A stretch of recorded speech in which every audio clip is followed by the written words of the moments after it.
Good afternoon दोस्तों, स्वागत है आपका आपके कमल फिजिक्स गुरु चैनल पर।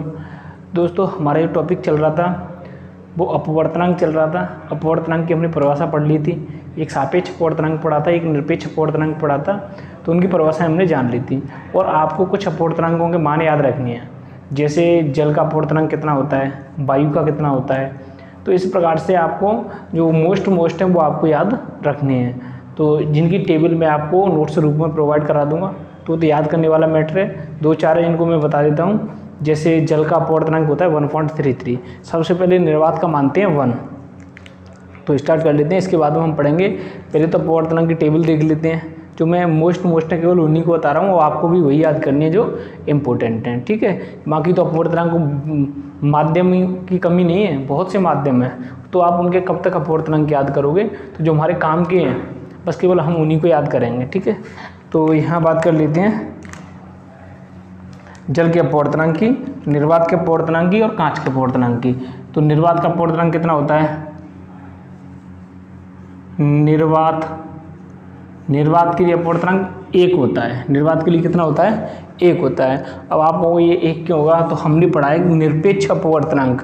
निरपेक्ष अपवर्तनांक क्या होता है? माना कि n है, n इक्वल क्या होता है? C/v, जहाँ c निर्वात में प्रकाश का वेग है, v किसी माध्यम में प्रकाश का वेग है। अब जब निर्वात में प्रकाश किरण गमन कर रही है तो देखो n इक्वल क्या हो जाएगा? c निर्वात का वेग, अब और माध्यम भी क्या है? निर्वात ही तो है भाई, निर्वात में गमन कर रही है, हम निरपेक्ष ले रहे हैं। तो यहाँ क्या आ जाएगा? c से c कट गया तो क्या आ गया? 1। तो निर्वात का अपवर्तनांक कितना आ गया? 1 आ गया।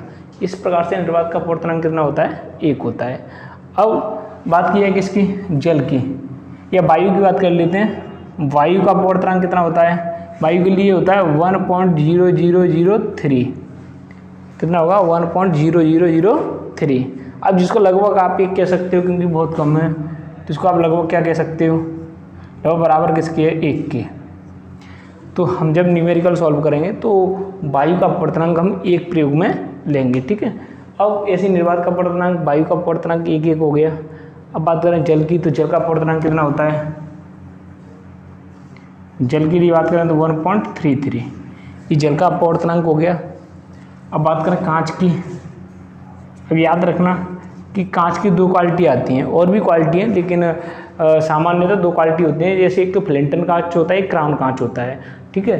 तो उनके अपवर्तनांक बदल जाते हैं। मैं सामान्यतः कांच की बात कर रहा हूँ कि सामान्यतः कांच की जो रेंज होती है, जैसे सामान्यतः कांच का अपवर्तनांक होता है 1.5। अब बाकी रेंज होगी तो इससे थोड़ा सा प्लस माइनस हो जाएगी। अलग अलग कांच की क्वालिटी के आधार पर इनके अपवर्तनांक हैं वो थोड़े से प्लस माइनस तो हो जाएंगे। ये 1.5 से आगे भी जा सकते हैं और पीछे भी रह सकता है। मैंने नॉर्मली कांच की बात की है 1.5, ठीक है।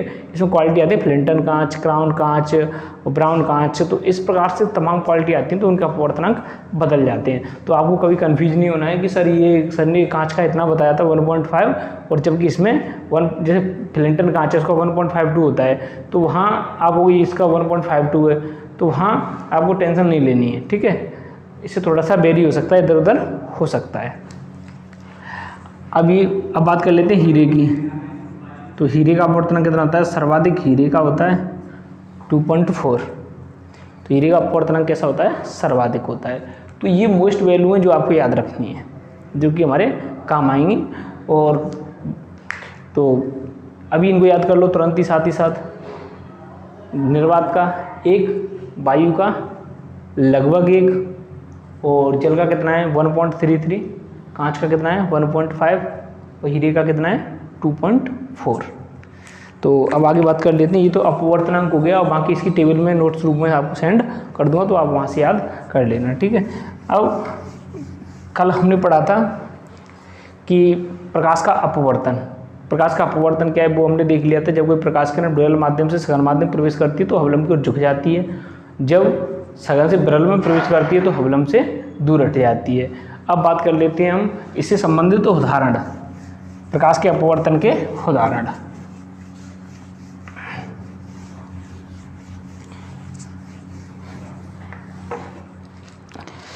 प्रकाश के अपवर्तन के उदाहरण। तो सबसे पहले ये सारी बातें आपने 10th क्लास में पढ़ी हुई हैं, सब वही मैटर चल रहा है। बस थोड़ा सा यहाँ वहाँ हमने उसको पढ़ा था और हम यहाँ इसको समझेंगे। एक एक एग्जाम्पल आज आपकी समझ में आएगा, वो कन्फ्यूजन दूर होंगे कि अब तक हमने इसको रट्टा लगाया था, रियलिटी क्या है। ठीक है, एग्जाम्पल्स वही हैं लेकिन कंसेप्ट का जो लेवल है वो थोड़ा चेंज है। ठीक है, आपने 10th क्लास में वही एग्जाम्पल पढ़े हैं कि अपवर्तन की ये जो उदाहरण है उसमें आपने पढ़ा है कि जल में पेंसिल का मुड़ा हुआ दिखाई देना, सिक्के का तल में ऊपर उठा हुआ दिखाई देना। यदि कोई जल में कोई या किसी माध्यम में सिक्का डला हुआ है पारदर्शी माध्यम में तो वो तल से कुछ ऊपर उठा हुआ दिखाई देता है। और तारों का टिमटिमाना, सूर्य का सूर्योदय से कुछ समय पहले दिखाई देना और सूर्यास्त के कुछ समय बाद तक दिखाई देना। ये जितनी भी घटनाएं हैं और जैसे कांच की स्लैब द्वारा अपवर्तन, ये सभी किसके उदाहरण हैं? अपवर्तन की घटना के उदाहरण है। तो मैं यहाँ सबसे पहले बात कर लेता हूँ अपवर्तन के उदाहरण। अपवर्तन के उदाहरण, देखो अपवर्तन के उदाहरण में सबसे पहला पॉइंट क्या होगा कि तारों का टिमटिमाना, या आप कोई सा भी उठा लो। आप जैसे पेंसिल है वो जल में डूबी हुई है तो वो मुड़ी हुई दिखाई देगी, तो पेंसिल का जल में मुड़ा हुआ दिखाई देना। किसी भी एग्जाम्पल को पहले पढ़ लेते हैं। तो पेंसिल का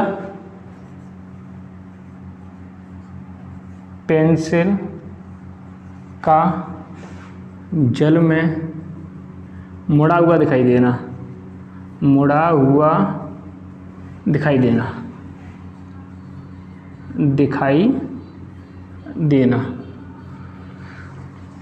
तो पेंसिल का जल में मुड़ा हुआ दिखाई देना। अब तो समझ लेते हैं इसको कि पेंसिल जल में क्यों मुड़ी हुई दिखाई देती है। तो ये तो पता है कि हम एग्जाम्पल पढ़ रहे हैं अपवर्तन के, तो उसका कारण अपवर्तन ही है, लेकिन कैसे वो समझ लेते हैं। जैसे हमारे पास एक पात्र है, हमारे पास क्या है, एक पात्र है जिसमें जल भरा हुआ है।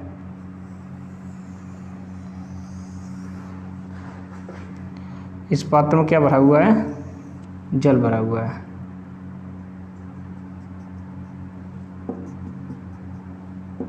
अब इस पात्र में पेंसिल डूबी हुई है। क्या डूबी है? एक पेंसिल। मैंने ऐसे एक बच्चे से पूछा कि अपवर्तन के उदाहरण दीजिए, कोई 2-3 उदाहरण दीजिए। तो उसने बताया कि जल में पेंसिल का मुड़ा हुआ दिखाई देना, जल में किसी छड़ का मुड़ा हुआ दिखाई देना, जल में लकड़ी का मुड़ा हुआ दिखाई देना। तो इस प्रकार से जल में जब आप उंगली डालते हो तो वो भी ऐसे लगती है टूट गई है, क्या लगती है कि नहीं? तो वहाँ वो थोड़ी सी मुड़ी हुई बेंड दिखाई देती है। तो इस प्रकार से उसने एग्जाम्पल दे दिए। तो ये सही है, ये एग्जाम्पल सब सही, कोई प्रॉब्लम वाली बात नहीं है। पहले बात तो एक ही है भाई, बात तो एक ही है कि पेंसिल का मुड़ा, या मैं कहूँ मार्कर का मुड़ा हुआ दिखाई देना, फिर मैं कहूँ कि किसी लकड़ी का मुड़ा हुआ दिखाई देना, पेंसिल का मुड़ा हुआ दिखाई देना। बात तो एक ही है, एक ही एग्जाम्पल हुआ, अलग अलग थोड़ी। ये तो वो कंडीशन हो गई कि जैसे किसी बच्चे से पूछा कि कोई 5 जलीय जीवों के नाम बताइए, कोई 5 जलीय जीवों के नाम बताइए। तो उसने बताया मछली, मछली की मम्मी, मछली के पापा, मछली का भैया, मछली की बहन, 5 जलीय जीव हो गए। तो भाई ये बात नहीं करनी है, क्योंकि वो सब एक ही एग्जाम्पल है, थोड़ा कॉमन सेंस रखो। तो मैंने एक समझा, तो वो बस एक पेंसिल का मुड़ा हुआ दिखना, लकड़ी का मुड़ा हुआ दिखाई देना, वो सब एक ही बातें हैं। तो आप कुछ भी रख सकते हो यहाँ। अगर आपके एग्जाम में आ जाए पेंसिल की जगह लकड़ी आ जाए या कोई और वस्तु आ जाए, उसको कह दिया जाए कि इस मुड़ी हुई दिखाई देती है, तो क्यों? आप तो कहोगे सर ने तो पेंसिल ही पढ़ाई थी, पता नहीं ये क्या फफूंद है। कोई फफूंद नहीं है, वही फफूंद है जो पेंसिल में थी। भाई जो पेंसिल क्यों मुड़ी हुई दिखाई दे रही है? अपवर्तन के कारण। तो वही सभी जगह लागू हुआ। कोई भी चीज़ द्रव में अगर मुड़ी हुई दिखाई दे रही है तो वो किसी कारण दिखाई दे रही है? अपवर्तन के कारण। ठीक है, तो वो पढ़ लेते हैं। तो मछली वाले साहब आप मत करना कि 5 जलीय जीवों के नाम हो जाएं, मम्मी पापा, मछली की मम्मी, मछली के पापा, मछली के भैया बहन, सब होकर के वो भी तो जल में रहते हैं, जलीय जीव हो गए। चलो कोई बात नहीं, आगे पढ़ लेते हैं। देखो अब पहले सबसे पहले मुझे ये बताओ कि कोई वस्तु में दिखाई देती है तो कब दिखाई देती है? कोई वस्तु हमें कब दिखाई देती है? हमारी आँखों से प्रकाश जाता है वस्तु से टकराने का, जैसे ये मार्कर है, इसको मैं देख रहा हूँ तो प्रकाश मेरी आँखों से गया, इस पर टकराया, फिर वापस आया, तब दिखाई दी, या प्रकाश ये जो बल्ब है उससे आया, इससे टकराया, वो मेरी आँखों तक गया, तब ये वस्तु में दिखाई दी। तो ध्यान रखना, कोई भी वस्तु में तब दिखाई देती है जब प्रकाश उस वस्तु से टकराता है और टकराने के बाद हमारी आंखों में प्रवेश करता है और रेटिना पर वो प्रतिबिंब बनाता है। तो प्रकाश कहाँ से आता है? वस्तु से प्रकाश हमारी आंख में आता है, तब वो वस्तु में दिखाई देती है। इसका उदाहरण मैं आपको बताऊं, जैसे मिरर होता है, समतल दर्पण होता है, जिसमें तुम सुबह सुबह अपने चेहरे को देखते हो, जागते ही अपना चेहरा देखने चले जाते हो, तो वहाँ आप एक काम करना, समतल दर्पण में नाइट को चेहरा देखना, और नाइट को चेहरा देखना तो प्रकाश आप उस पर दर्पण पर डालना, तो आपका चेहरा दिख जाएगा।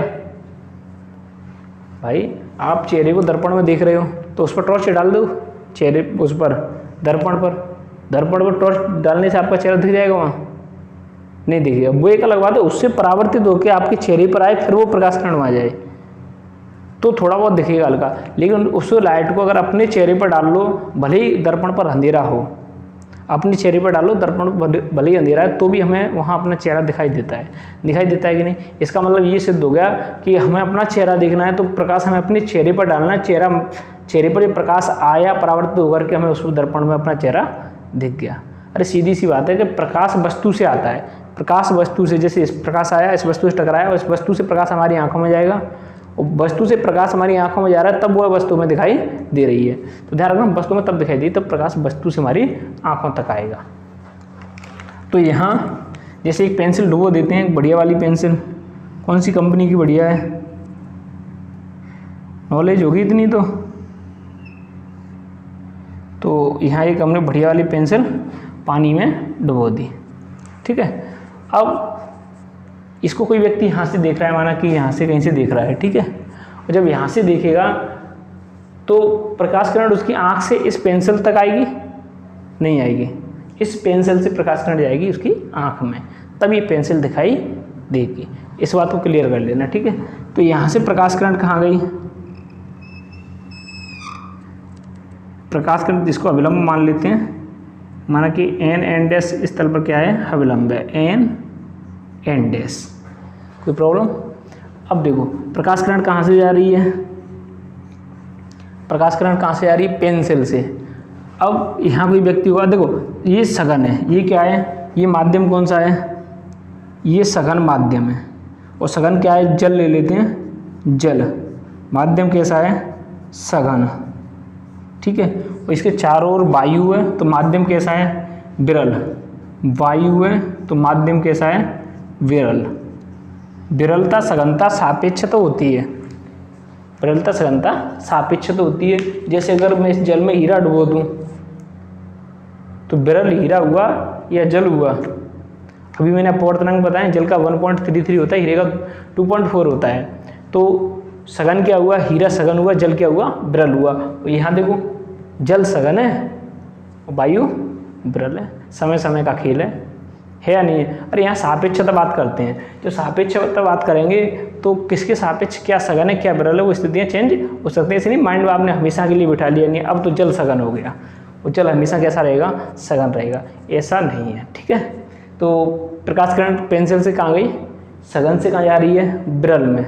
प्रकाश किरण सघन से कहाँ प्रवेश कर रही है? विरल में। तो ये हवलम से दूर हटेगी, हवलम से क्या हट जाएगी? दूर हट जाएगी। उसको हवलम से दूर हटा दो, हवलम से हमने क्या हटा दी? दूर हटा दी। अब यहाँ से कोई व्यक्ति देख रहा है तो एक बढ़िया वाली आँख बना देते हैं। गर्ल्स की बनाऊँ या बॉयज़ की बनाऊँ, बताओ किसकी बनाऊँ? तो देखो यहाँ से कोई व्यक्ति देख रहा है तो ये आई है, ठीक है। तो बढ़िया है आँख। तो यहाँ से कोई व्यक्ति देख रहा है तो जब इसको देखेगा तो ध्यान रखना कि कोई भी वस्तु है, यदि प्रकाश हमारी आंखों तक आ रहा है, इस पेंसिल से चल के आ रहा है, भले ही अपवर्तन हुआ है, लेकिन सदैव वस्तु हमें सीधी दृष्टि रेखा में दिखाई देती है। याद करो इस बात को, कोई वस्तु हो वो हमें सदैव सीधी दृष्टि रेखा, हमारी जो दृष्टि रेखा होती है, मतलब देखने वाली जो रेखा होती है, वो एक सीधी दृष्टि रेखा में दिखाई देती है वस्तु।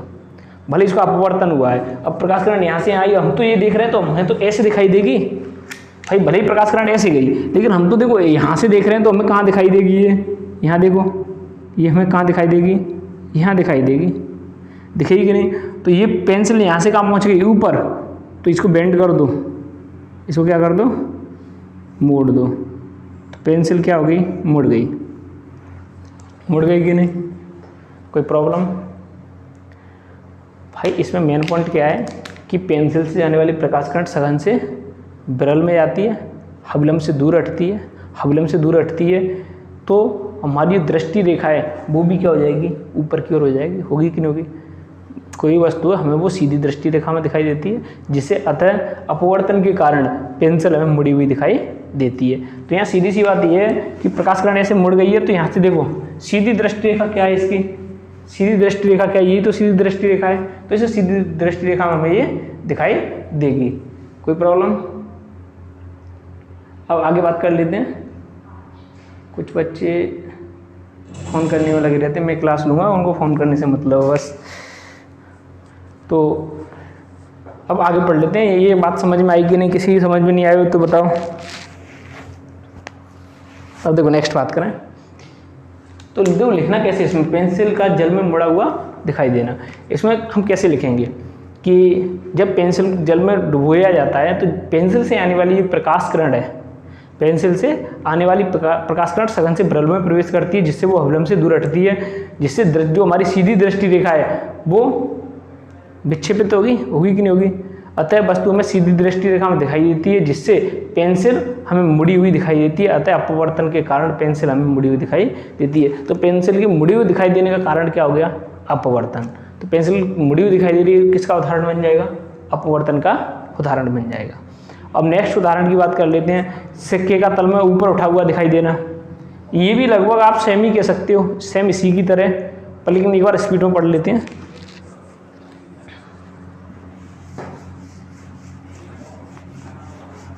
तो सिक्के का तल में ऊपर उठा हुआ दिखाई देना,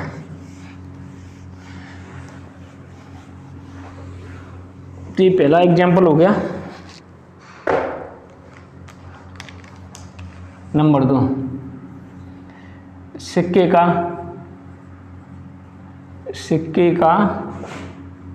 तल में ऊपर उठा हुआ दिखाई देना, उठा हुआ दिखाई देना, दिखाई देना। तो दूसरा पॉइंट हमारा सिक्के का तल में ऊपर उठा हुआ दिखाई देना। अब किसके तल में, कोई भी द्रव भरा हुआ है, यहाँ वही सिस्टम है बिल्कुल। पेंसिल की जगह हम क्या लगा देंगे, यहाँ भाई पेंसिल की जगह क्या लगा देंगे, सिक्का रख देंगे। अब देखो यहाँ ये जल भर दो इसमें बढ़िया वाला, डिस्टिल वाटर है। अपवर्तनांक कम हो जाएगा, ध्यान रखना डिस्टिल वाटर बनने से। अपवर्तनांक डिपेंड करता है माध्यम की सघनता विरलता पर, ठीक है। तो यहाँ हमने एक सिक्का रख दिया, 10 रुपये रख दें, 10 का सिक्का सही है ना, सोने का सा। तो यहाँ हमने सिक्का रख दिया। अब इस सिक्के से जाने वाली प्रकाश किरण, यहाँ से कोई व्यक्ति देख रहा है, मैंने कहा है प्रकाश किरण वस्तु से आती है, वस्तु से हमारे नेत्र प्रवेश करती है, जिससे रेटिना पर प्रतिबिंब बनता है। तो प्रकाश किरण कहाँ से जाएगी, इस सिक्के से जाएगी, इस प्रकार से प्रकाश किरण पहुँच गई तल पर। अब यहाँ अभिलंब बना दो, यहाँ क्या बना देते हैं, अभिलंब। माना कि एन डैश क्या एक अभिलंब हो गया। अब ये सघन से कहाँ जा रही है, विरल में, और ये माध्यम कैसा है, सघन है। जल कैसा माध्यम है, सघन है। किसके सापेक्ष, वायु के। वायु कैसी है, विरल है। तो ये प्रकाश किरण मुड़ जाएगी, अर्थात अभिलंब से दूर हटेगी। तो ये प्रकाश किरण अभिलंब से क्या हो जाएगी, दूर हट जाएगी। अब यहाँ देखने वाला बना दो बढ़िया सा,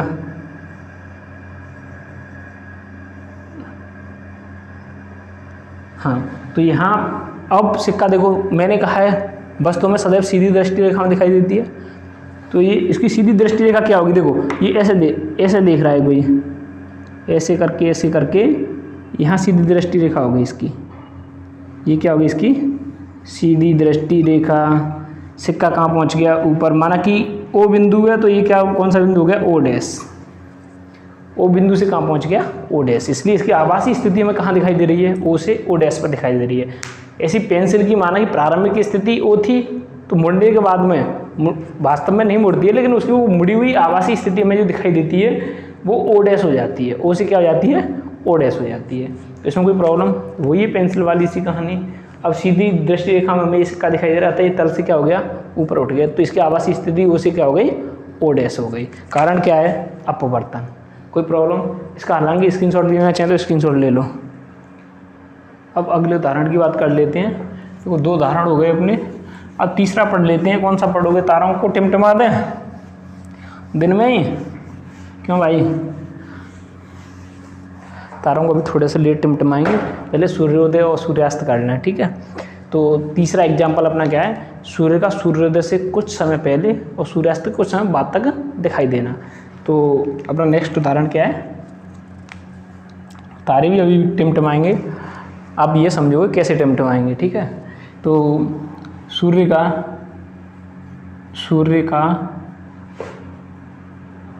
सूर्योदय से पहले,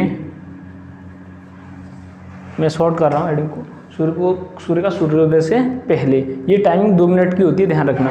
आपने 10th क्लास में पढ़ा होगा, सूर्य का सूर्योदय से 2 मिनट पहले तथा सूर्यास्त से 2 मिनट बाद तक दिखाई देना। तो सूर्य का सूर्योदय से पहले तथा सूर्यास्त के बाद भी दिखाई देना, बाद भी कुछ समय तक दिखाई देना, ये कह लो, या बाद दिखाई देना, दिखाई, यानी ये टाइमिंग 2 मिनट की होती है। सूर्य सूर्योदय से 2 मिनट पहले दिख जाता है और सूर्यास्त होने के बाद भी 2 मिनट तक दिख जाता है, ठीक है। तो यहाँ देखो ऐसा क्यों होता है, अब तक आप रट्टा लगाते हैं, इसकी लॉजिक समझेंगे वास्तव में लॉजिक क्या है, कारण क्या है, तो वो आपके कंसेप्ट क्लियर होंगे। उदाहरण तो वही हैं। तो यहाँ पृथ्वी पर कोई व्यक्ति खड़ा कर लेते हैं एक, जैसे ये पृथ्वी है और इस पर कोई व्यक्ति खड़ा कर लो, यहाँ कोई व्यक्ति खड़ा है, चलो ठीक है, पृथ्वी पर कोई व्यक्ति खड़ा है, इसकी एक क्षैतिज कंडीशन होगी, इसकी एक कौन सी कंडीशन होगी, क्षैतिज, जिसको क्षैतिज कह सकते हो, कहते हैं सूर्य क्षैतिज से ऊपर आ गया, क्षैतिज मतलब क्षैतिज से, इसकी क्षैतिज स्थिति होगी, इधर भी होगी और उधर भी होगी। तो ध्यान रखना इसको, इसका जो चित्र मैंने बनाया एक साइड में बनाया है नोट्सों में, तो आपको टेंशन नहीं लेनी है, इसका स्क्रीनशॉट लेके बना लेना। तो देखो पृथ्वी पर कोई व्यक्ति खड़ा है, ये उसकी क्षैतिज स्थिति होगी, ठीक है। अब सूर्य क्षैतिज स्थिति से ऊपर आता है तभी हमें दिखाई देता है, और क्षैतिज स्थिति के नीचे चला जाता है तो डूब जाता है, उसको हम क्षैतिज स्थिति से ऊपर आ गया तो कहते हैं सूर्योदय हो गया, और क्षैतिज स्थिति नीचे चला गया तो कहते हैं हम डूब गया। तो मान लेते हैं सूर्य का उदय बोर्ड के इस कोने से हो रहा है, यहाँ तो सूर्य उदय करेंगे हम, वहाँ सूर्य का क्या कर देंगे, अस्त कर देंगे। तो देखो स्टार्ट कर लेते हैं कि माना कि सूर्य यहाँ है, अभी क्षैतिज से नीचे है, क्षैतिज से नीचे मतलब हमें दिखाई नहीं देना चाहिए, सूर्य क्षैतिज से नीचे का मतलब हमें दिखाई नहीं देना चाहिए। तो 2 मिनट पहले सूर्य उदय होने से 2 मिनट पहले की बात कर रहा हूँ, तो सूर्य यहाँ है, कहाँ है, क्षैतिज से नीचे, अब हमें नहीं दिखेगा। लेकिन कारण क्या है कि देखो सूर्य के समीपवर्ती का जो एरिया होगा ताप अधिक होगा, होगा कि नहीं होगा भाई, सूर्य के आसपास का जो एरिया होगा ताप अधिक होगा और धीरे धीरे ताप में कमी आएगी, और दूरी बढ़ने के साथ ताप में कमी आएगी। ऐसे ही सूर्य अस्त होगा तो वहाँ भी वही सिस्टम होगा, उसके आसपास का एरिया होगा वहाँ ताप ज़्यादा होगा और फिर ताप में कमी आएगी। इसका मतलब तो ये हो गया जहाँ ताप अधिक होता है वहाँ गैस के अणुओं की गति ऊर्जा अधिक होती है। ये आपको भी पता है कि जहाँ ताप अधिक होता है तो गैस के अणुओं की गति ऊर्जा अधिक होती है, अणु अधिक वेग से गति करते हैं तो वहाँ माध्यम विरल हो जाएगा बजाय किसके, यहाँ माध्यम विरल होगा बजाय किसके, यहाँ माध्यम कैसा होगा, सघन होगा। और विशेषकर जब वायुमंडल में प्रवेश करेगी, यदि प्रकाश किरण किसमें प्रवेश कर जाए, यहाँ वायुमंडल और बना देता हूँ एक, यदि प्रकाश किरण किसमें प्रवेश कर जाए, वायुमंडल में, तो वायुमंडल में तो और सघनता है, क्योंकि वायुमंडल तो धूल धुआं और बहुत से पार्टिकल्स हैं, धूल के कण हैं, तो ये क्या है कि इसको सघनता को बढ़ाते हैं, वायु की सघनता को बढ़ा देते हैं। तो यहाँ जब प्रकाश किरण सूर्य से आएगी, इसका मतलब विरल से सघन में आ रही है, भाई विरल से सघन में। और यहाँ एक सिस्टम और है, विरलता से सघनता लगातार बढ़ती जा रही है। यहाँ से प्रकाश किरण आई तो यहाँ से लगातार क्या बढ़ती जा रही है, सघनता। तो लगातार उसका प्रत्येक बिंदु पर जहाँ भी सघनता बढ़ती जा रही है तो प्रत्येक बिंदु पर उसका क्या होता जाएगा, अपवर्तन हो। जैसे ये ऐसे आई है तो अपवर्तन होता जाएगा, हबलम की ओर झुकेगी तो हबलम की ओर झुकती झुकती झुकती झुकती ऐसी तो आ जाएगी, आएगी कि नहीं आएगी। अरे प्रत्येक बिंदु पर उसका अपवर्तन होगा, तो वो आ रही है तो ऐसे आ रही है तो ऐसे चली जाएगी, झुकती झुकती झुकती जाएगी कि नहीं जाएगी, क्योंकि प्रत्येक बिंदु पर उसके क्या हो रहा है, अपवर्तन हो रहा है। वो भी वो बेंड होगी कि वो कहाँ की ओर, हबलम की ओर, मतलब झुकेगी, क्योंकि विरल से सघन में आ रही है। आपको सर ये ऊपर भी तो जा सकती है, विरल से सघन में आ रही है इसलिए नीचे की ओर ही बेंड होगी, प्रत्येक बिंदु पर उसका क्या होता जाएगा, अपवर्तन होता जाएगा, क्योंकि सघनता लगातार बढ़ती जा रही है। तो इसलिए इसमें क्या स्थिति क्या होगी बताओ, जब ये यहाँ से इस प्रकार से प्रकाश किरण आएगी तो इस प्रकार से आंखों में ऐसे प्रवेश करेगी, ऐसी तो करेगी। अब ऐसे सूर्य अस्त कर लो, यहाँ सूर्य अस्त कर लेते हैं तो यहाँ से ही प्रकाश किरण ऐसी आएगी सेम सिस्टम में। अरे पैटर्न तो वही होगा, आएगी कि नहीं आएगी। मैंने आपको कहा था वस्तु में सीधी दृष्टि रेखा में दिखाई देती है, कहा था कि नहीं। अरे वस्तु में सदैव कहाँ दिखाई देती है, सीधी दृष्टि रेखा में। तो ये हमें कहाँ दिखेगा, देखो इसकी सीधी दृष्टि रेखा ऐसे करके ले जाओ, ऐसे करके ले जाओ, ऐसे करके ले जाओ, ऐसे करके ले जाओ, तो सूर्य कहाँ पहुँच गया, ऊपर। सूर्य हमें कहाँ दिख रहा है, ऊपर। भाई हमें कहाँ दिखेगी ये, ऐसे करके। सूर्य कहाँ दिखेगा हमें, ऊपर। अभी क्षैतिज से नीचे 2 मिनट, जैसे सूर्य उदय होने से 2 मिनट पहले ही दिख गया, ये क्षैतिज से नीचे सूर्य, लेकिन अपवर्तन के कारण कहाँ पहुँच गया, ऊपर, हमें दिख रहा है। बात समझ में आई कि नहीं आई। सेम कंडीशन यहाँ होगी, सीधी दृष्टि रेखा में हम ऐसे देखेंगे, ऐसे देखेंगे, ऐसे देखेंगे, तो सूर्य कहाँ पहुँच गया, ऊपर। बात समझ में आई कि नहीं। तो ये डायग्राम किसका है, ये इसकी स्थिति माना कि ओ है, वैसे सूर्य ओ जैसा लग रहा है, और ये आवासीय स्थिति क्या हो जाएगी, ओ डैश। ये आवासीय स्थिति वास्तव में ऐसा नहीं है, ये ओ है और ये आवासीय स्थिति क्या हो गई, ओ डैश। कोई प्रॉब्लम। भाई सूर्य उदय होने से 2 मिनट पहले और सूर्यास्त होने के बाद में भी 2 मिनट तक हमें दिखाई देता है, उसका कारण क्या है, अपवर्तन। अब इसमें लिखना क्या है कि सूर्य से आने वाली प्रकाश किरण विरल से सघन माध्यम में प्रवेश करती है, क्योंकि वायुमंडल और ये कौन सा मंडल है, वायुमंडल है। तो वायुमंडल के सापेक्ष वायुमंडल सघन होता है, जिससे जो लगातार जो प्रकाश किरण है उसका क्या होता है, अपवर्तन होता है, और वो हबलम की ओर झुकती जाती है। अतः हमें सूर्य की आवासीय स्थिति चित्रानुसार ओ से ओ डैश दिखाई देती है। तो 2 मिनट पहले हमें सूर्योदय से पहले दिख जाता है। तो ये समझ में आ गया, तो इसका आप स्क्रीनशॉट ले लो। यहाँ तक समझ में आ गया। देखो इसको लिखना कैसे है, आप इसको कुछ सरल शब्दों में भी लिख सकते हो। जैसे आप इसको लिख सकते हो कि ये जो घटना है, सूर्य का सूर्योदय से 2 मिनट पहले सूर्यास्त के 2 मिनट बाद तक दिखाई देने की घटना प्रकाश के अपवर्तन के कारण होती है, क्योंकि सूर्य से आने वाली प्रकाश किरण विरल से कहाँ आती है, सघन में आती है, जिसे वो हबलम की ओर झुक जाती है। अतः सूर्य के में आवासीय स्थिति, वास्तविक स्थिति क्या है, ओ, वास्तविक स्थिति से आवासीय स्थिति ओ डैश दिखाई देती है। ऐसी सूर्यास्त के समय भी ओ से ओ डैश दिखाई देती है। आप सरल शब्दों में से लिख सकते हो। अब आगे बात कर लेते हैं, तारों को टिमटिमा लेते हैं। अब तारों का टिमटिमाना, चौथा उदाहरण क्या है हमारा, तारों का टिमटिमाना।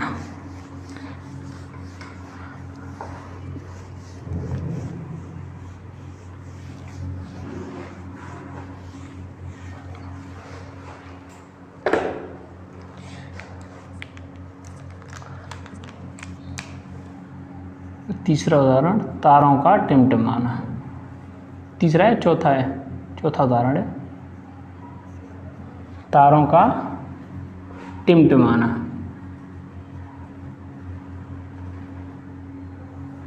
देखो तारे कैसे टिमटिमाते हैं कि जैसे स्टार है, कोई तारा है, अब प्रकाश किरण स्टार से हम तक आएगी, हमारे रेटिना पर प्रतिबिंब बनाएगी। तो जो प्रकाश किरण है वो कितने माध्यमों से होके आई, पहले तो इस बात पर विचार करो।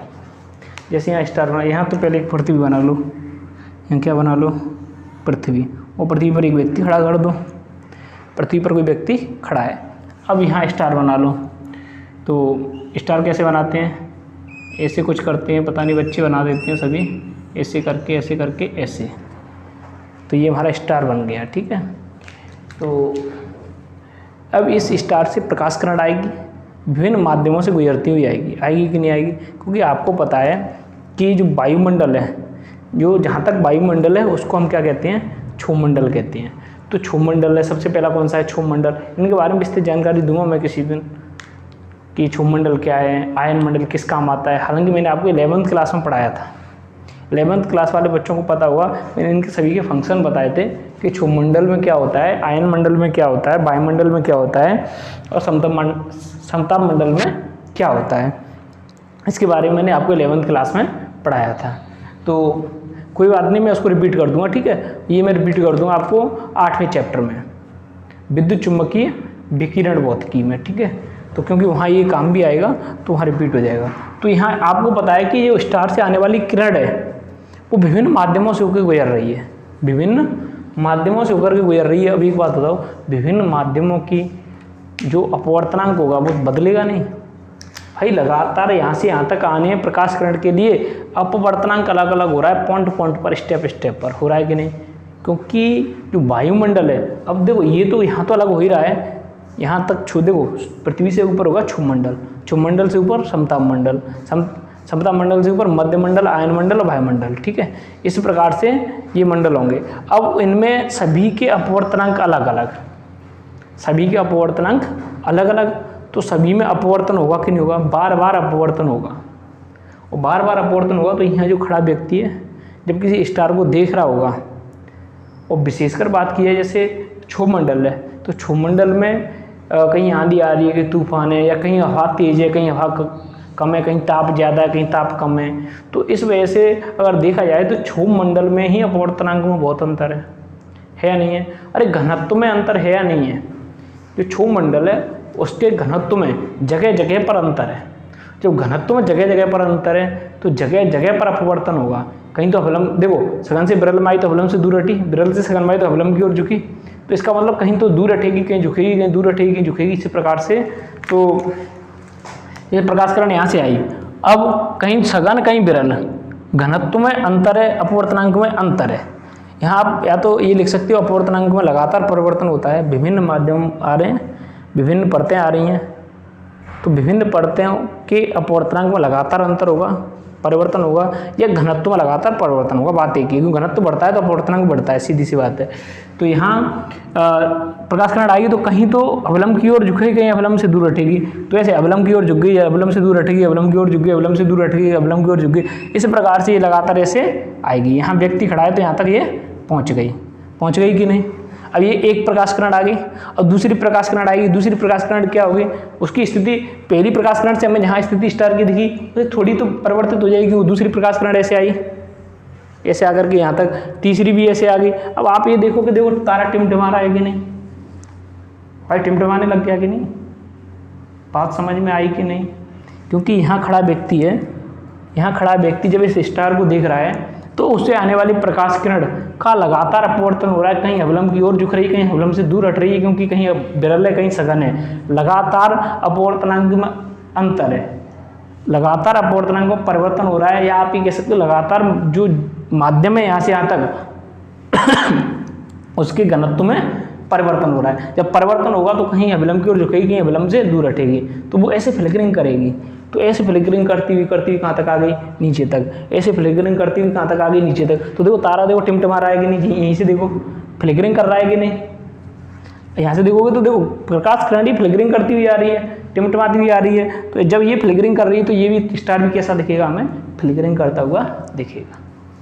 तो बात समझ में आई कि नहीं। तो कंसेप्ट ऐसे क्लियर होना चाहिए कि स्टार हमें चमकता हुआ क्यों दिखाई, टिमटिमाता हुआ हमें क्यों दिखाई देता है, कारण समझ में आ गया। अब बात रही बात लिखने की, भाई नंबर तो लिखने से ही मिलेंगे, कंसेप्ट माइंड में क्लियर होना चाहिए। लिखना कैसे वो समझ लो कि तारे से आने वाला प्रकाश है।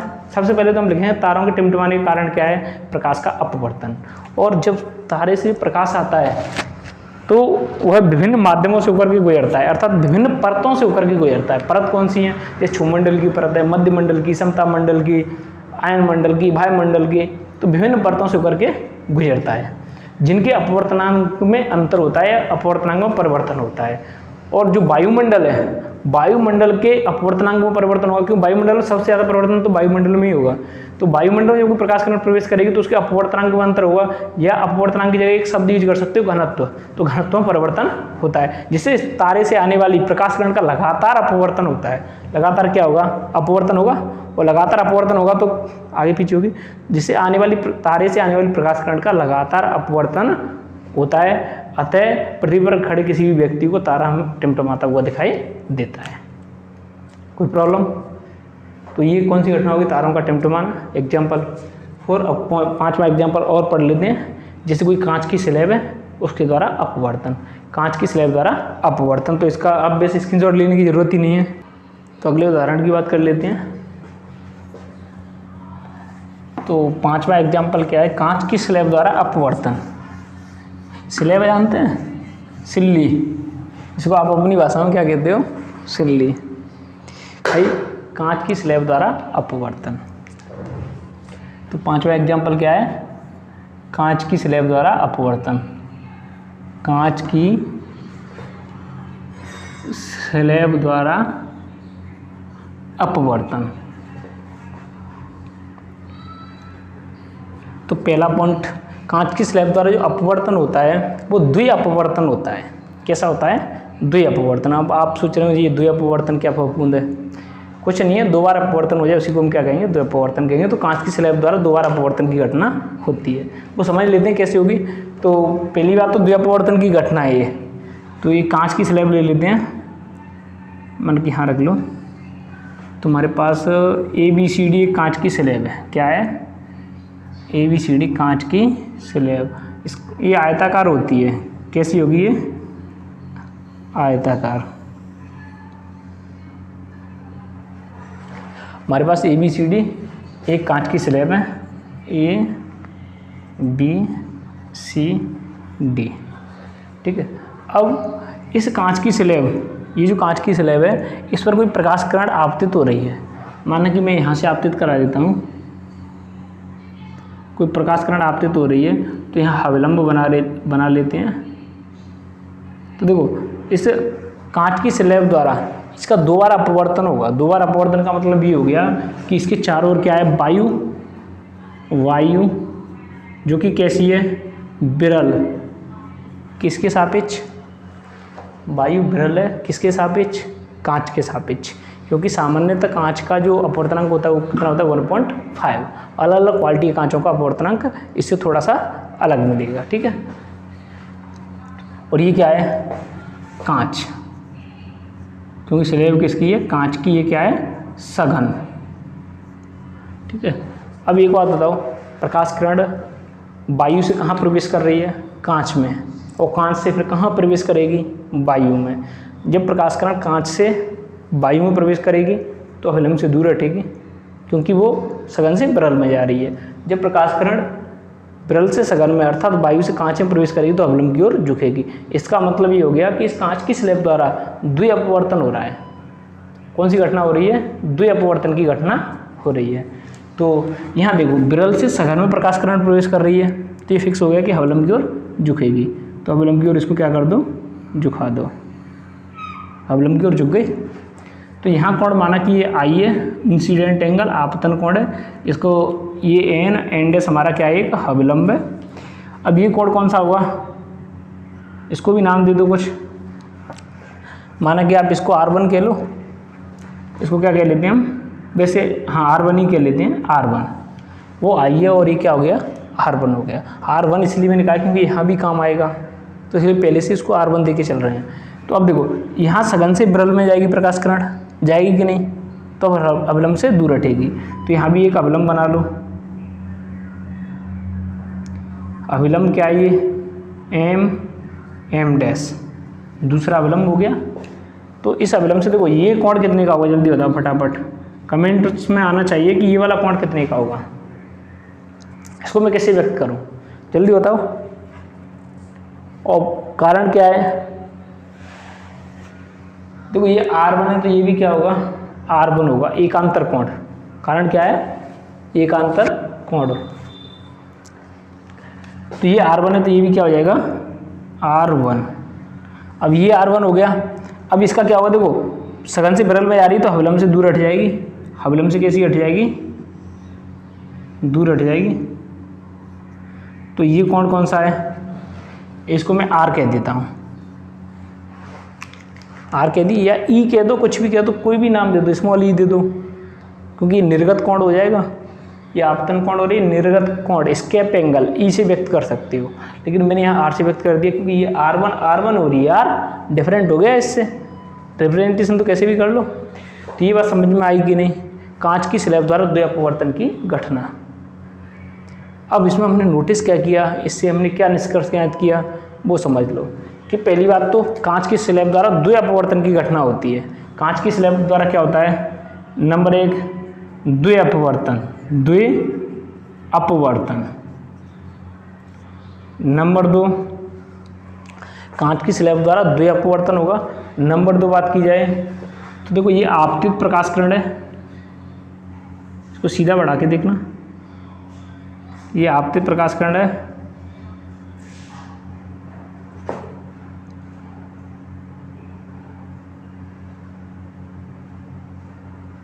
तो ये आपतित है, और आपतित प्रकाश किरण को जब हमने आगे बढ़ाया है तो निर्गत प्रकाश किरण की कैसी दिख रही है, ये समांतर। कैसी है ये, समांतर है या नहीं है। निर्गत प्रकाश किरण की कैसी है, ये समांतर है। इसका मतलब ये हो गया कि निर्गत प्रकाश किरण है, निर्गत का मतलब ये वाली निकलने वाली, तो निर्गत प्रकाश किरण आपतित प्रकाश किरण के समांतर होती है। कैसी होती है, समांतर होती है। तो दूसरा पॉइंट क्या हो गया कि आपतित प्रकाश किरण के जो निर्गत प्रकाश किरण है वो कैसी होगी, समांतर होगी। नंबर 2 निर्गत किरण आपतित किरण के समांतर होती है। इसमें से ऑब्जेक्टिव क्वेश्चन बहुत बनते हैं कंपटीशन के लिए, समांतर होती है। ये बात समझ में आई कि नहीं, कि हमने इसको आगे बढ़ा के देखा तब पता चला कि आपतित प्रकाश किरण और निर्गत प्रकाश किरण तो परस्पर समांतर थी, समांतर है, लेकिन यहाँ एक अंतर आ गया। समांतर है फिर भी एक अंतर है। तो वो अंतर क्या है कि देखो ये जिस पथ पर आ रही थी उससे तो ये थोड़ी सी बगल में विस्थापित हो गई। आना तो ऐसे चाहिए था, सीधी ऐसे आ रही थी, ऐसे आना चाहिए था, लेकिन ये निर्गत प्रकाश किरण थोड़ी सी क्या हो गई है, विस्थापित हो गई है। हुई है कि नहीं, बगल में विस्थापित हो गई।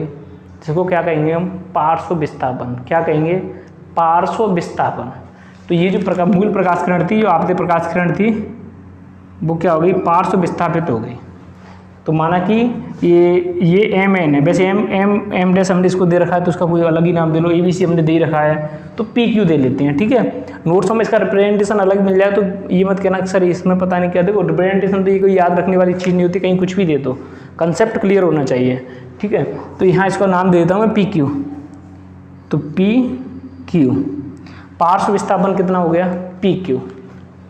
आपतित प्रकाश किरण और निर्गत प्रकाश किरण, तो ये कैसी हो गई है, पार्श्व विस्थापित हो गई है। कैसी हो गई है, पार्श्व विस्थापित, बगल में विस्थापित हो गई। तो ये इसके गुणधर्म समझ में आ गए कि नहीं। कांच की स्लैब द्वारा अपवर्तन में क्या क्या होता है, पहली बात तो द्वि अपवर्तन की घटना होती है। दूसरी बात आपतित प्रकाश किरण और निर्गत प्रकाश किरण परस्पर कैसी होती हैं, समांतर होती हैं।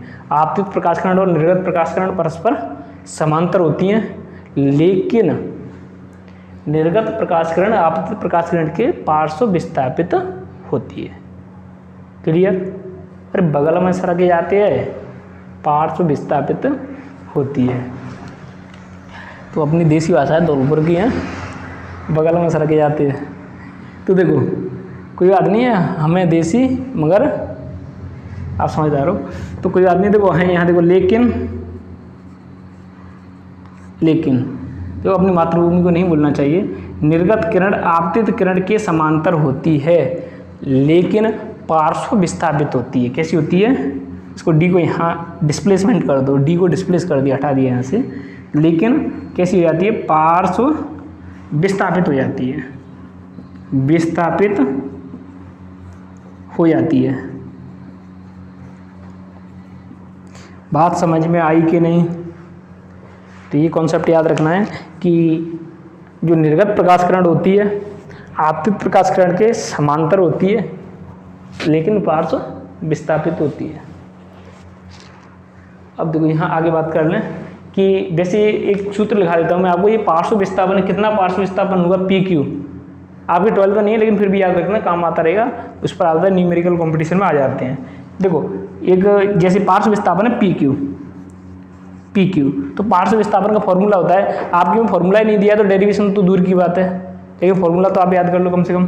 तो ये पार्श्व विस्थापन है पी क्यू क्या है, यहाँ लिख देता हूँ हिंदी में, पार्श्व विस्थापन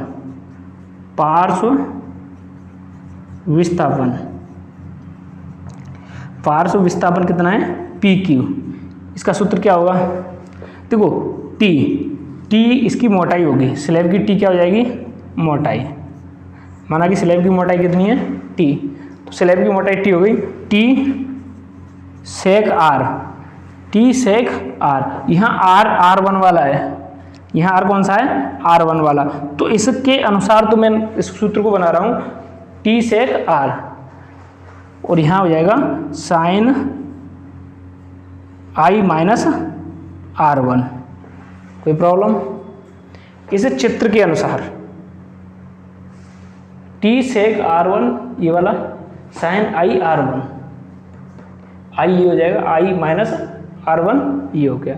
सामान्यतः ये सूत्र होता है, तो यहाँ अगर हम इसको R से रिप्रेजेंट करें, इसको E से रिप्रेजेंट करें, देखो अगर मैंने इसको R से रिप्रेजेंट किया होता और इसको किसी व्यक्त किया होता, ये R ही हो जाता, ये क्या हो जाता E, ये क्या हो जाता E, तब ये सूत्र क्या होता, तब ये सूत्र हो जाता, ये हट जाते, ये हट जाते, तो आपको सामान्यतः इस बिल्कुल सीधा याद रहेगा कि T sec R sine I minus R, ठीक है। और रिप्रेजेंटेशन अलग हो गया तो सूत्र में देखो सिंबल तो बदलने पड़ेंगे उसी के अनुसार। तो ये समझ में आया कि नहीं। तो आपको पार्श्व विस्थापन यदि आपको पी क्यू ज्ञात करना है, पार्श्व विस्थापन पी क्यू ज्ञात करना है, तो पार्श्व विस्थापन पी क्यू कितना होगा टी सेक आर, यहाँ टी स्लैब की मोटाई है, टी स्लैब की क्या है मोटाई, टी सेक आर आप समझ रहे हो, ये वाला कौन है sine I minus R, sine I ये और R ये, तो ये वेरी इंपॉर्टेंट है आप कह सकते हो। तो इसको आप हाईलाइट कर लेना भले, हाईलाइट पॉइंट।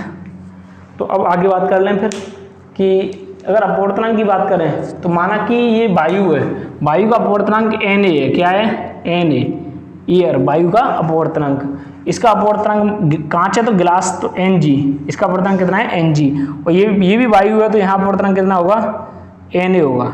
तो हम इनके सापेक्ष अपवर्तनांक की बात कर लेते हैं, तो इसका यहाँ तक आप स्क्रीनशॉट ले लो। अब आगे इनके अपवर्तनांकों की बात कर लेते हैं। तो देखो आगे अपवर्तनांक कैसे हम इनकी ज्ञात करेंगे। कांच की स्लैब द्वारा कौन सी घटना होती है, कौन सा अपवर्तन होता है, कमेंट्स में आंसर दो अभी तुरंत। अरे इसको मिटाना नहीं था, तो बताओ कांच की स्लैब द्वारा कौन सी घटना होती है, द्वि अपवर्तन की घटना होती है। तो आगे बात कर लेते हैं इनके अपवर्तनांकों की। ये निर्गत प्रकाश किरण हो गई, ये अभिलंब हो गया, ये स्केप एंगल हो गया, और ये इसके समांतर प्रकाश किरण हो गई, ठीक है। अब हम पार्श्व विस्थापन पी की हमने ज्ञात कर लिया है। पार्श्व विस्थापन पी की होता है T sec R dot sine I minus R, ठीक है। अब हम इनके अपवर्तनांकों की बात कर लेते हैं। तो देखो जब अपवर्तनांकों की बात करेंगे तो Na वायु का अपवर्तनांक, Ng कांच का अपवर्तनांक, और यहाँ भी एक Ng लिख लो, ये Ng तो इसका हो गया कांच का, यहाँ ये वायु है तो ये क्या हो जाएगा Na। भाई चारों तरफ तो वायु है, कांच की जो स्लैब रखी है तो उसके चारों ओर तो क्या है वायु है, और ये क्या है कांच है, तो इसका अपवर्तनांक। अब हम सापेक्ष अपवर्तनांक की बात कर लेते हैं। सापेक्ष अपवर्तनांक तो किसके सापेक्ष ज्ञात करोगे आप, कैसे भी कर लो जो आपका मन करे। तो मैं पहले ज्ञात कर लेता हूँ कांच का वायु के सापेक्ष अपवर्तनांक कितना होगा, उसको मैं फाइंड आउट कर लेता हूँ। तो उसको फाइंड आउट करने के लिए देखो पहले तो मैं कह रहा हूँ कांच का अपवर्तनांक तो Ng, रिप्रेजेंटेशन समझ ना, मैंने कहा है कांच का अपवर्तनांक तो Ng ग्लास का अपवर्तनांक हो गया, किसके सापेक्ष वायु के सापेक्ष, तो मैंने यहाँ क्या लगा दी A लगा दी, तो सिंबल क्या बन गया Nga। इसका अर्थ होगा एन जी, अपवर्तनांक किसका है, जी, ग्लास का, किसके सापेक्ष, एयर के सापेक्ष, वायु के सापेक्ष। तो यहाँ इक्वल कितना हो जाएगा, वायु के सापेक्ष अपवर्तनांक। अब मैंने बताया था आपको जिसके सापेक्ष ज्ञात करते हैं उसको नीचे रखा जाता है, जिसका ज्ञात करते हैं उसको ऊपर रखा जाता है। तो मैं बटे में नीचे सबसे नीचे क्या रखूँ, एन ए, ऊपर क्या होगा, एन जी। कोई प्रॉब्लम?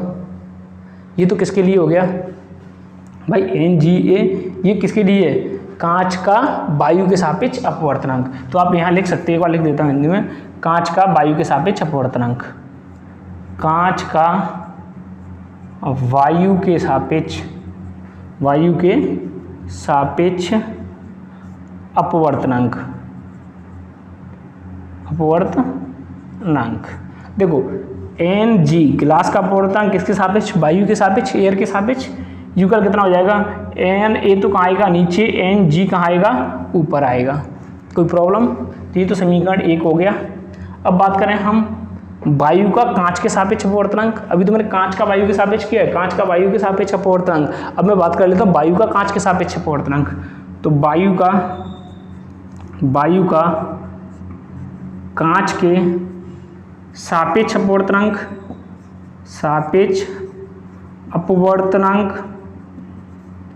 क्या आएगा बताओ। मैं बात कर रहा हूँ वायु का, तो वायु का अपवर्तनांक एन ए। जो आप ऐसे याद रखोगे ना तो भूल जाओ कहीं जी एन एन जी, मतलब ये नहीं पता चलेगा किसको ऊपर लेना है किसको नीचे लेना है, किसका किसके सापेक्ष ही भूल जाओगे। तो आपको ऐसे याद रखना है। मैं बात कर रहा हूँ सबसे पहले वायु का कांच के सापेक्ष, किसका, वायु का। तो वायु का मतलब एन ए, एयर का किसके सापेक्ष, जी, ग्लास के सापेक्ष। ग्लास का मतलब कांच के सापेक्ष। इक्वल कितना हो गया। अब जिसके सापेक्ष करें उसको कहाँ रख लो, नीचे।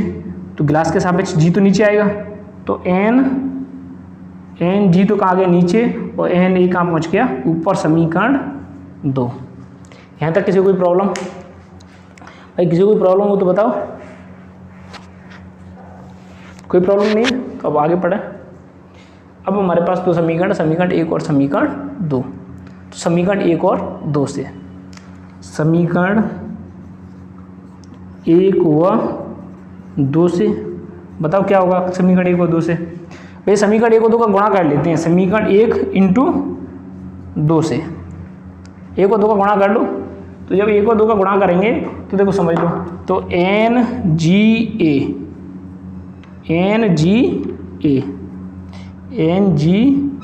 इंटू एन ए जी, भाई N G A into N A G equal कितना हो जाएगा, दोनों का मल्टीप्लाई कर दो। N G upon N A into N A upon N G, इसके साथ हमने क्या कर दिया, मल्टीप्लाई कर दिया। तो ये वाला देखो ये हो गया और ये वाला कहाँ गया, ये आ गया। अब काट मार मचा दो, एक्स बांटो इसमें। तो अब तो एन ए से एन ए कट गया और एन जी से एन जी कट गया, क्या बचा, 1 बचा। इसका मतलब इसका इसके सापेक्ष, इसका इसके सापेक्ष, दोनों का सापेक्ष अपवर्तनांक को मल्टीप्लाई किया जाए तो उसका मान 1 आता है, याद रखना। फॉर ऑब्जेक्टिव क्वेश्चन किसी भी कॉम्पिटिटिव एग्जाम के लिए। तो जैसे 2 माध्यम दिए हुए हैं तो उसका उसके सापेक्ष, और दूसरे जैसे 2 माध्यम दिए तो पहले का दूसरे के सापेक्ष, दूसरे का पहले के सापेक्ष, यदि उनका मल्टीप्लाई किया जाए तो 1 आता है। ठीक है, चाहे वो माध्यम कुछ भी हो। बात क्लियर? तो इसका कितना आ जाएगा, तो यहाँ then implies N G A into N A G equal 1। ये आपका क्या आ गया, एक संबंध आ गया कि 2 माध्यम दिए हैं, 2 माध्यम दिए हैं तो उसका पहले माध्यम का दूसरे माध्यम के सापेक्ष और दूसरे माध्यम को पहले माध्यम के सापेक्ष जो अपवर्तनांक हो उनका गुणनफल क्या होता है, 1 होता है। ये हमने कांच की स्लैब द्वारा देख लिया। तो यहाँ तक किसी को कोई प्रॉब्लम? तो क्लास का टाइम भी हो गया है, तो आज की क्लास को यहीं पर समाप्त करेंगे। लेकिन एक बार इसका फिर से रिवीजन कर लें। कांच की स्लैब है, द्विपवर्तन की घटना इंपॉर्टेंट है इसलिए बता रहा हूँ।